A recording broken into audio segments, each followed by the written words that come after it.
2024년에 서울 20평대 아파트를 사려고 합니다. 7억 원대 아파트 5개의 단지를 알아보고 매물도 보고 왔어요. 제가 이렇게 5개의 단지를 뽑은 이유가 일단 나홀로 단지가 아닌 아파트, 그리고 300세대 미만 소규모 단지는 제외했어요. 그래서 어느 정도 규모가 있는 아파트로 선정을 했고, 지하철역이 도보 15분 이내로 접근 가능한 단지만 뽑았습니다. 이 5개 단지 같은 경우는 주요 업무지구랑 접근성이 상당히 우수해요. 그리고 5개 단지들이 위치한 곳이 다 유예상권이 없어요.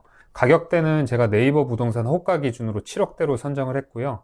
7억대로 선정한 이유는 종잣돈 2억이 있다고 가정하에 이제 올해부터 신생아 특례 대출이 진행이 되잖아요. 현실 가능성이 있는 단지로 선정했어요. 뭐 9억, 8억 이런 것도 좀 매수도 할 수 있겠지만, 그런 거는 대출을 상당히 많이 껴야 되고 이자 부담감이 조금 높기 때문에 7억 원대로 선정을 했습니다. 그래서 위치를 한번 볼게요. 첫 번째 단지가 천연 뜰한치라고 했죠. 여기에 위치하고 있어요. 서대문역 가깝습니다. 위로 독립문역 가까워요. 직선거리로는 엄청 가까워요. 700m. 그리고 여기는 더 가깝고, 그리고 여기서 자전거 타고 이렇게 가면은 10분, 15분이면 광화문역 갑니다. 그래서 업무지구 접근성이 상당히 우수하다. 그리고 요 밑으로 내려오면 서울역 가깝고요. 그리고 두 번째, 세 번째 아파트가 신촌 럭키랑 부가현 두산인데, 보시면 여기가 언덕이긴 해도 이대역 바로 가까워요. 바로 근처 이렇게 이용 가능하고, 아현역 가깝고, 그리고 여기에 학원가가 있습니다. 대응에 학원가가 있어요. 이렇게 이런 학원가를 이용할 수가 있습니다. 가깝죠? 네, 학원 버스 다 오고요. 가깝습니다. 그리고 염리상록, 네 번째 아파트 염리상록 아파트는 여기, 이쪽이 아현 뉴타운이에요. 아현 뉴타운, 마레프 들어보셨죠? 환경은 상당히 좋다. 그리고 학군도 가장 우수합니다. 그리고 연희대우 같은 경우는 길 건너가면 바로 연대 세브란스 병원 있고, 여기가 홍대 상권, 그리고 좀만 내려오면 경의선 숲길 있고요. 연남동 있고, 뭐 좋습니다. 합정역, 뭐 망원동 다 이용 가능하고요. 여기 염리상록도 마찬가지죠. 여기 아래쪽에 있는 학원가나 상권들 다 이용 가능할 거예요. 그래서 단지는 이렇게 정했습니다. 첫 번째가 그 부동산 말고 단지 내 부동산 있단 말이야. 근데 단지 내 부동산은 매물이 적어서 그 끝에 거 하나만 갖고 있어가지고 그거 보려고 했는데, 거기가 코너라서 안 좋대. 그리고 지하주차장 연결도 안 돼 있고, 연결된 데랑 안 된 데랑 가격 차이가 한 1, 2천씩 나는 것 같아요. 연결된 데 위주로 좀 보고 싶은데, 가격이 엄청 싸면 안 된 데도 본다 라고는 해놔서, 그러면 요거 두 개는 확실히 보고, 안 된 게 엄청 싼데? 싼 거 가격 차이가 커. 4천이 차이나.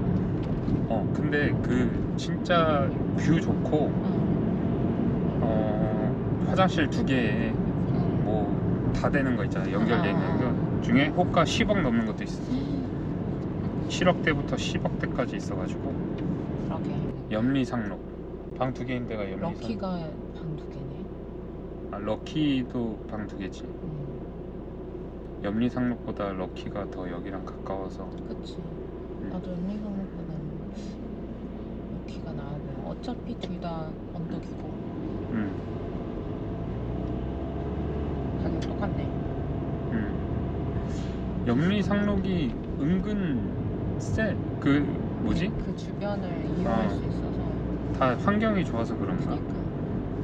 그거 뭐지? 마레프? 최고가도 한번 봐봐. 최고가도 적어놨거든. 그게 2020 똑같아? 그 2021년에 찍었던 최고가를 적어놨어. 그러네. 그게 좀 다를 거야. 염리상록이 엄청 높이 찍었었지. 9억대였네. 그래서 그 염리상록이 올라갈 때는 그 마레프랑 같이 막 올라갔나 보다. 그래서 그 하락률도 써놓긴 했거든. 아니 럭키보다 확 두산도 10억을 했었네. 다 한 건이긴 해. 그 거래가 거의 한번 팍 찍은 거지. 버린 거네. 근데 그게 어디야? 그러니까. 뉴타운 쪽이 여기랑 15분 이내가 30평대 7억대가 있어? 이문. 이문도 위에. 그치. 거기는 그치. 기찻길 쪽 있지. 거기 좀 별로긴 했었는데. 그치.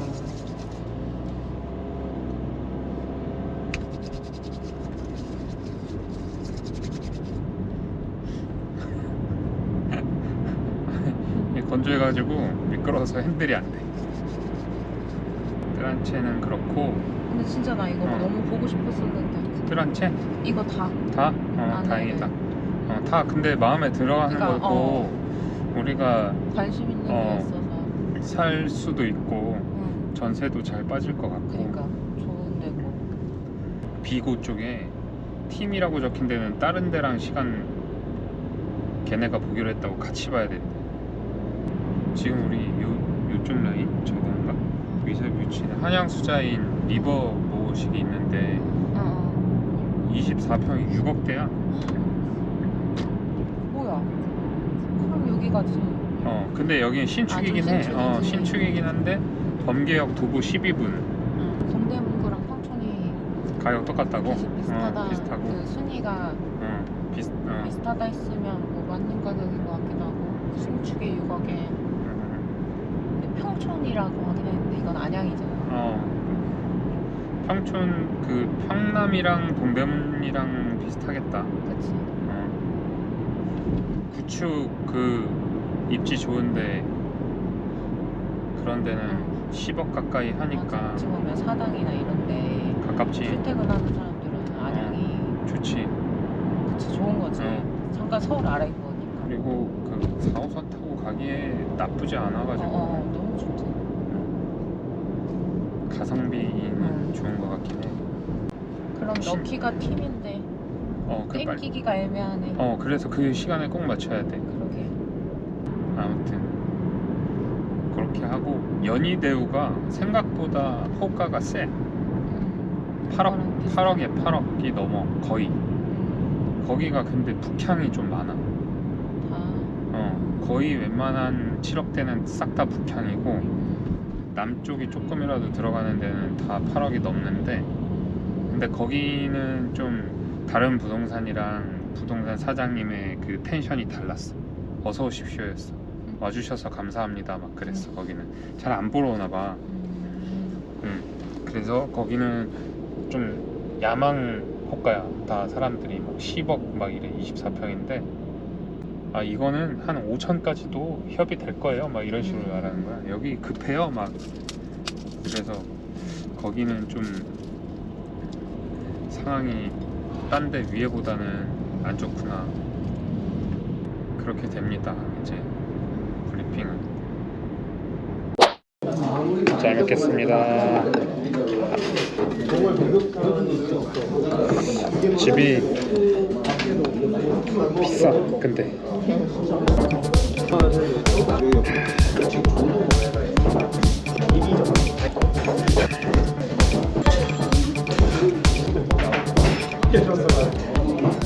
트란체가 13층이랑 7층. 14층짜리가 좋았지. 얼마였지? 8억 천. 8억 천. 남동이야. 그래. 내고 많이 안 될 것 같아. 여기는 대봤자 이게 오늘 본 뜨란체 중에 최고였다. 그지? 부가현 두산. 그럼 7억 4천 50이 낫지 않아? 리모델링 다 돼 있고. 그래 이게 1등이야. 네, 임장을 다 하고 왔습니다. 임장하고 와서 아내와 생각을 정리하면서 이렇게 순위를 한번 좀 매겨볼게요. 교통이 근데 부가현 두산이 5점이야?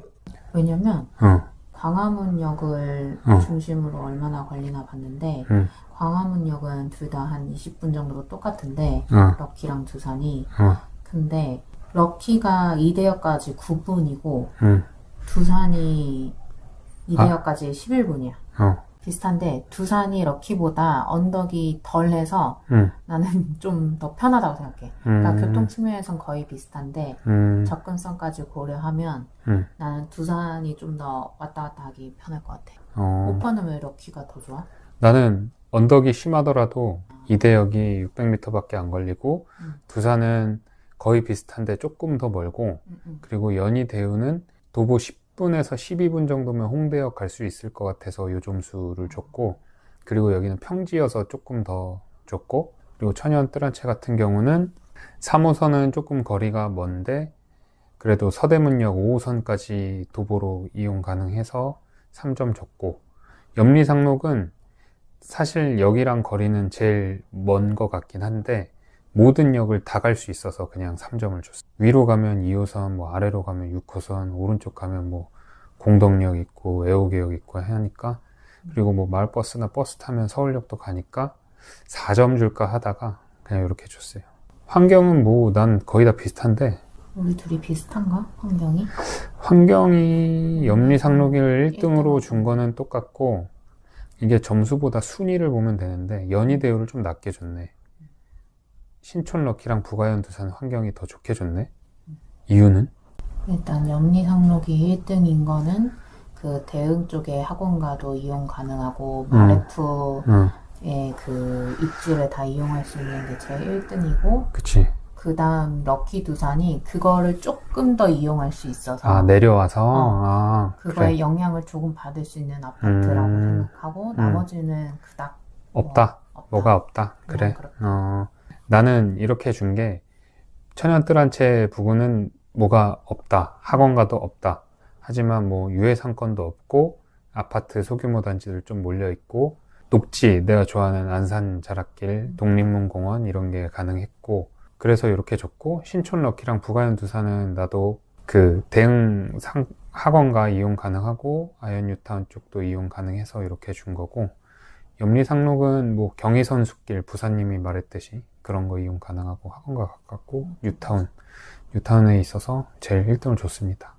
연희대우는 뭐가 없어서 그냥 이렇게. 하지만 홍대랑 가까워서 점수를 아주 낮게 주진 않았습니다. 학구는 뭐 별게 없던데? 맞아. 염리상록 주변에 서울여자고등학교인가?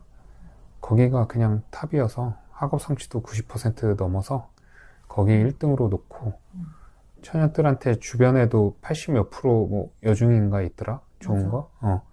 그래서 그거 놓고, 학원가는 없는데, 처녀들한테를 사실 3점 주고 나는 신촌럭키 부가현 두산을 더 낮게 줄까 막 했었는데, 그냥 이렇게 했습니다. 나랑 비슷하네. 순서는 점수의 차이지. 접근성은 패스했네. 그 교통이랑 묶었네. 나도 순위 따지고 보면은 거의 교통이랑 비슷해.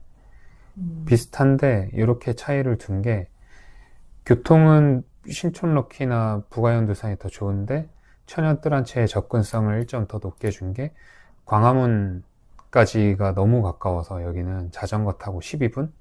그 정도 걸려서 1점을 더 높게 줬고, 연희대우 같은 경우는 홍대 입구 언덕 없이 도보 10분에서 15분 사이면 가니까 이렇게 줬습니다. 언덕은 뭐 똑같지. 연희대우만 평지니까 똑같네. 3.5냐 3점이냐 이 차이네 나랑. 럭키가 제일 언덕 심하고, 럭키가 제일 심하니까. 두산이 언덕 심하고, 그리고 상록이랑 뜰한테는 비슷한 언덕. 똑같다. 규모는 뭐 순서대로니까 똑같은데 순위를 매겼네. 신촌럭키, 염리상록, 연희대우를 3, 2, 1로. 나는 그냥 중급 비슷하게. 이상이니까 똑같이 줬고, 연식도 똑같네. 연식도 똑같은데 그때 부사님이 그치. 럭키는 93년 준공해서 먼저 입주를 한 거고, 99년에 그치. 등기니까 좀 더 오래됐다고. 말씀하셨지. 일단 입주는 93년에 했고 99년에 등기 인가가 난 걸로 봐서 연식을 제일 빠지게 뒀으니까 이것도 똑같고, 그래서 순위를 보면 처녀뜰한채 1등 똑같고 염리상록 2등 똑같은데, 연희대우가 꼴등이냐 중간이냐 이 차이. 나는 연희대우를 좀 높게 준 게, 일단 1군 브랜드 아파트, 그리고 고급 승용차가 많았고 중대형 평수가 있어서 좀 고소득자가 사는 느낌을 받았어. 그 소형 평수에서 중대형 평수로 이사 가려는 사람의 수요가 많았다. 그 부동산 사장님도 이 집은 이 집 팔고 30평대 갈라 그래요, 뭐 40평대 갈라 그래요, 막 그랬잖아. 그래서 얼마나 살기 좋으면 이 사람들이 글로 계속 살려고 할까, 약간. 그래서 신촌럭키보다 높이 준 것도, 방도 3개고 그리고 지하주차장 연결된 것도 있고, 그리고 전체적인 단지 분위기, 그리고 평지, 이런 것 때문에 그랬습니다. 나는 연희대로가 응, 그냥 아파트만 놓고 봤을 때는 뭐 평지고 그치. 아파트 자체도 조금 더 구축에 비해 조금 새 거고 그치. 그나마 뭐 그 위에 차도 안 다녀서 애들 어, 살기도 편하고 그러긴 한데 음. 그 주변에 보면 너무 초등학교도 조금 멀고 뭐가 없지. 아파트도 맞아, 맞아. 없고 그냥 홍대랑 가까운데 그거는 음, 20, 30대가 좋을 뿐이고 음, 굳이 애 키우기에는 딱히 선호하진 않을 것 음, 같고 아파트만 괜찮아 보일 뿐 음, 그렇게 그쪽으로 가서 살고 싶다는 건 한 뭐 신혼부부나 그리고 아니면 이제 그 음. 홍대나 연대생들 이제 여러 명이서 자취할 때 그래서 뭔가 나는 좀 더 안 두산이 좋다? 럭키가 조금 더 가정적인 집에 분위기? 어, 연희대우가 그리고 하나 좀 안 좋았던 게 북향이 좀 많았고 기차 소리가 엄청 맞아. 시끄러웠다는 거? 기차 소리가 엄청 크더라고. 그러니까 여기는 완전 그거잖아. 완전 위로 나와 있어가지고. 제대로 기찻길. 엄청 시끄럽던데. 우리의 순위는 연희대우만 좀 다르다. 음, 근데 어차피 1, 2등이 똑같으니까 1, 2등 안에서 사면 되잖아. 좀 싼 거. 그러면 이렇게 정리하면 되겠다. 지금 다시 호가를 알아보니까 금액대가 이렇게 형성되어 있습니다. 천연 뜨란치 같은 경우는 7억 5천, 그리고 신촌럭키, 부가현 두산, 염리상록은 금액대가 다 7억 8천이에요. 그리고 연희대우가 호가가 가장 셌어요. 8억 원대. 탑층, 저층, 북향은 다 제외했습니다. 다 기준층입니다. 제가 다녀온 후기를 말씀드리면은 천연 뜨라체 같은 경우는 동별 라인별로 지하주차장 연결 여부가 다르고 향도 다르고 뷰도 다 달라서 금액 차이가 상당히 컸어요. 이게 1, 2천 차이가 아니라 뭐 3, 4천, 많게는 1, 2억까지 호가 차이가 있어서 이런 거는 좀 동호수나 라인 같은 거를 좀 잘 파악해서 들어가시면 좋을 것 같다라고 생각이 듭니다. 신촌럭키 같은 경우는 언덕이 상당히 심했어요. 오늘 여기 5개 단지 중에 가장 심하다고 생각이 되고요. 연식이 네이버 부동산 보면 신촌럭키도 99년식, 부가현 두산도 99년식으로 나와 있어요. 근데 부동산 사장님이랑 이렇게 얘기를 많이 하다가 말씀하신 게 신촌럭키 같은 경우가 93년도에 만들어졌대요. 그래서 93년도가 최초 입주 시기라고 합니다. 99년식으로 이렇게 돼 있는데 93년식이라고 합니다. 이런 거는 현장에서만 확인할 수 있는 것 같아요. 호객노노에서도 이런 말을 찾을 수가 없었는데 가서 보면 부가연두산이랑 신촌럭키랑 차이가 납니다. 단지 컨디션이 확실히 차이 납니다. 신촌럭키가 조금 더 노후됐다는 이런 느낌을 받을 수가 있었어요. 같은 20평대인데 신촌럭키 같은 경우가 대지 지분이 거의 10평이래요. 부가연두산은 한 6평 정도? 이런 내용도 부사님들에게 확인을 할 수가 있었습니다. 가기 전에 저는 사실 신촌럭키랑 부가연두산을 상당히 좋게 봤어요. 왜냐면 2호선 이대역이랑 상당히 가까웠거든요. 2호선 뭐 도보로 6, 7분밖에 안 걸리더라고요. 입구동 같은 경우는. 저 끝에 동도 10분이면은 2호선을 갈 수 있어서 좀 좋게 봤는데 거의 비슷하게 봤습니다. 신촌럭키, 부가연두산, 염리상록 이렇게 세 단지를 비슷하게 봤는데 염리상록을 조금 더 자세히 보다 보니까 이 주변이 전부 다 신축 아파트로 둘러싸여 있어요. 상당히 좋게 봤어요. 왜냐하면 염리상록 같은 경우가 좀 도보 10분 이내로 접근할 수 있는 지하철역은 없다라고 하더라도 15분 이내 20분으로 넓히다 보면 5호선, 6호선, 그리고 공덕역의 공항철도 2호선까지 다 이용 가능한 지리적 요충지라고 판단을 했어요. 그래서 저는 염리상록에 대한 선입견이 좀 깨졌습니다. 신촌럭키, 부가현 두산, 염리상록 이렇게 세 개를 같은 등급으로 매겼는데 저는 다녀와서 염리상록에 대한 순위가 조금 더 올라갔습니다. 부가연두산 같은 경우는 용적률이 상당히 높아서 재건축보다는 리모델링 동의를 받고 있는 것 같아요. 찬반이 좀 분분합니다. 그래서 어떻게 진행될지는 좀 잘 모르겠어요. 지켜봐야 될 것 같고 리모델링을 하지 않더라도 지하주차장이라도 좀 뚫자 뭐 이런 얘기를 하고 있는 것 같아요. 부동산 사장님께서 그렇게 말씀을 해주셨습니다. 염리상록은 요번 임장이 참 배운 게 많았어요. 저는 무조건 교통이라고만 생각을 했는데 선입견을 깨고 왔던 그런 임장이었습니다. 뉴타운들이 들어오면서 환경이 상당히 많이 개선이 됐잖아요. 그래서 그 뉴타운의 인프라를 다 노리고 대흥역, 학원가도 이용할 수가 있고 경의선 숲길도 도보로 접근이 가능해서 아이를 키울 때 유모차를 끌고 산책하시는 분들도 상당히 많다, 뭐 이런 이야기를 들었습니다. 연희대교 같은 경우는 북동향이 상당히 많았어요. 북향 같은 경우가 뷰는 상당히 좋더라고요. 북한산도 보이고, 근데 거기에 이제 지상철이 지나가요. 지차 소리가 상당히 컸습니다. 거실 샤시를 뚫고 들어옵니다. 그 소리가, 소음 같은 경우가 새벽이나 저녁 늦게 지나가면은 조금 시끄러울 수 있다, 이런 느낌을 받았고, 집을 매도하려는 분들이 24평 소형 평수를 팔고 30평대, 40평대로 단지 내에서 갈아타기 하려는 수요가 좀 많았다라는 걸 느낄 수가 있었어요. 여기가 살기 좋으니까 그렇게 좀 옮겨가는 수요가 있지 않을까, 이런 생각도 들었습니다. 서울 중심부에 서북부 지역을 좀 보고 왔어요. 그래서 중심부와 접근 가능성이 좋고 이런 아파트 단지 5개를 매물을 직접 보면서 비교를 해봤는데, 그래서 저희는 1, 2등 단지를 조금 중점적으로 보기로 했습니다. 당장 매수를 하지 않고 한 6개월 정도 시간을 두고 여기에 시세들을 계속 꾸준히 관찰하면서 좋은 게 나오거나 급매가 나오거나 아니면 뭐 경매로 구입할 수 있으면 경매도 보고 하면서 요 두 단지를 타겟으로 매수를 해보도록 하겠습니다. 오늘도 영상 끝까지 시청해 주셔서 감사합니다. 안녕.